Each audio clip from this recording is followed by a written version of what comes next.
એક મહત્વના અને મોટા સમાચાર પ્રાપ્ત થઈ રહ્યા છે। ભાજપ સંગઠનમાં ક્ષત્રિય સમાજને સ્થાન આપવા રજૂઆત કરાઈ છે।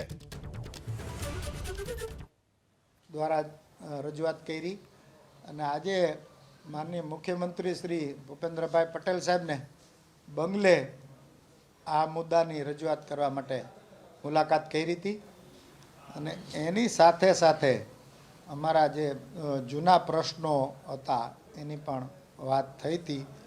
એટલે અસ્મિતા આંદોલનને કારણે ક્ષત્રિય સમાજના નાના મોટા એવા થોડી તકલીફો થતી હતી, પ્રશ્નો ઉઠતા હતા, નાના મોટા ધંધાવાળા નોકરીવાળા એને બિનજરૂરી પરેશાનીઓ થતી હતી, એ બધું અટકે એ પણ અમારો મુદ્દો હતો અને બીજા પણ મુદ્દાઓ હતા।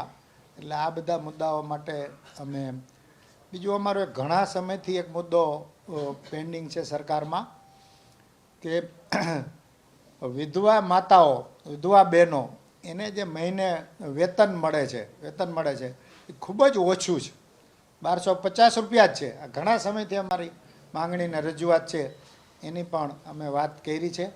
એટલે આ બધા પ્રશ્નોની રજૂઆત માટે અમે આજે મળ્યા હતા અને સીએમ સાહેબનો બહુ સારો પ્રતિભાવ હતો।